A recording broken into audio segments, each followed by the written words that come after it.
Hi everyone, welcome. FPLMattDay here, and it's FPL launch day today. The game will be back at some point today if you are in the UK. If you're in Australia like me, it will likely be during the night when we are asleep. So stay tuned for it. If you're new to this channel, please hit that subscribe button now. Give the video a like and get any comments and questions in ahead of launch day. But this video isn't about team selection or launch day as such. It's actually about all the changes that have been made to FPL in the last 24 hours that you need to know. So this video is for managers that are either new to the game or have played the game for a long time and you want to hear more about these changes that FPL have made. And you need to know these are some big changes, which I think have shook and shocked a lot of managers. So we'll share a screen. I'm going to go into the start of what's honestly some really big news. They call it big changes. They are very big changes. Look at that. You are not reading things when you see that. 5 free transfers can be saved. I've never seen anything like this in Fantasy Premier League. So normally you get your 1 free transfer a week. You can then roll and save 2 if you decide you don't want to make a transfer. If you decide for 2 weeks in a row you don't want to make a transfer, you only get 2 transfers, is the state of play. 3 weeks, 4 weeks, 5 weeks. But now you can save up to 5 free transfers. So basically, there is a bit of a catch to it. You have 1 game week, you decide, I don't want to make a transfer. So you roll. That following game week, you get 2 transfers. If you decide the following week you want to roll again, you still keep your 2. If you want to roll again, you get your 2. But then on the 5th week, you get 5 free transfers. So it's effectively a mini wildcard.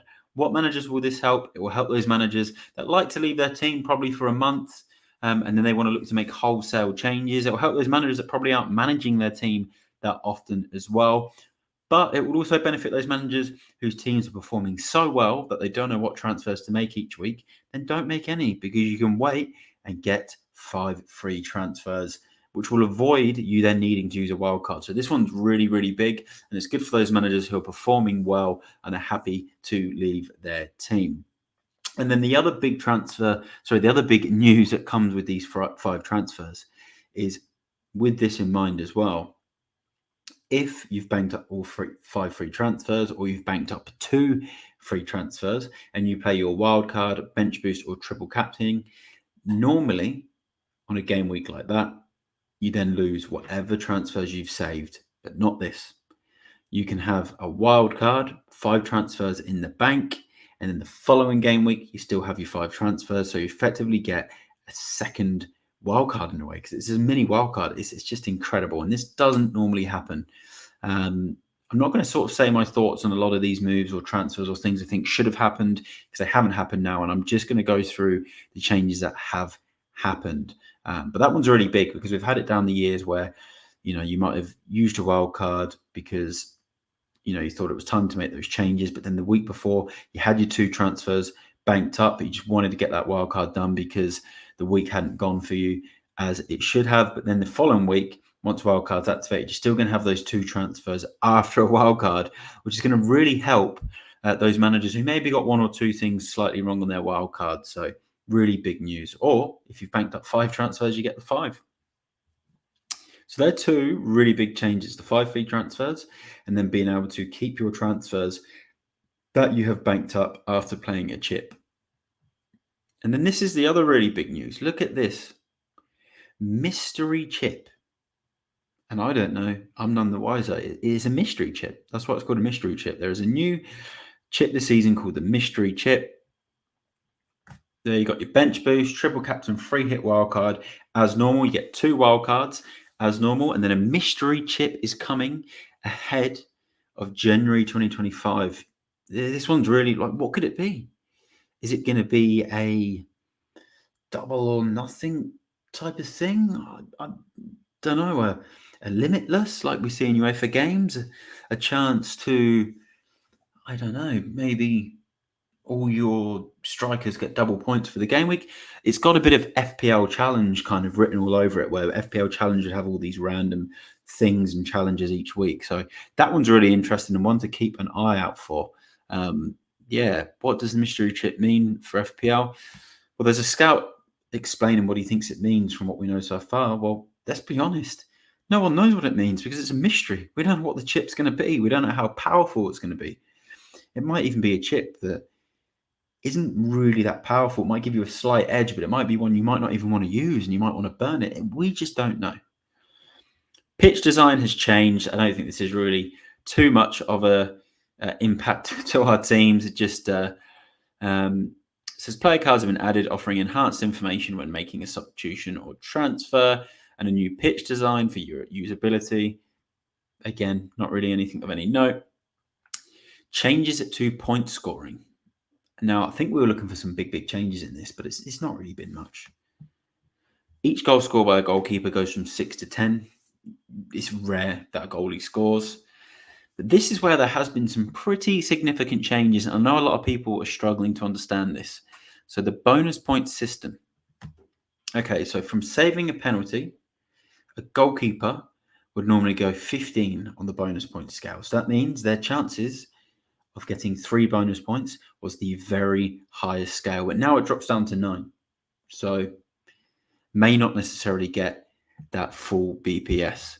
Players will be rewarded or penalised for other actions as well. So if you've got a goalie and defender who concedes a goal, you will then have more sort of negative bonus point system, -4. A goal on clearance, though, will be worth 3 on the bonus point.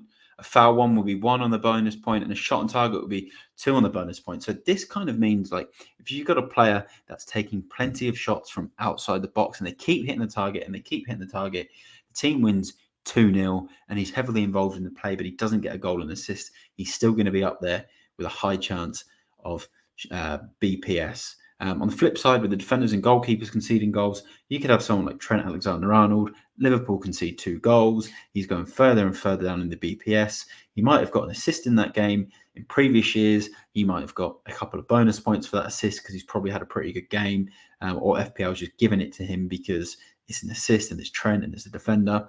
But now they're not going to have that same chance because they get -4 on the BPS system. Couple of other quick changes to blank and double game weeks. The schedule for the FA Cup ties will be different, which means resulting in fewer clashes with Premier League fixtures, meaning fewer, smaller blank and double game weeks. So I think that's really, really good. That can blow a lot of teams out the water when there's just back-to-back double game weeks, and we don't want to be seeing that all the time. We want a bit more classic week-to-week FPL. And then there's a bit of chat there about FPL Challenger. We're not going to talk about that. Not something that really interests myself and too many of my audience. We can quickly see how the bonus point system works here as well.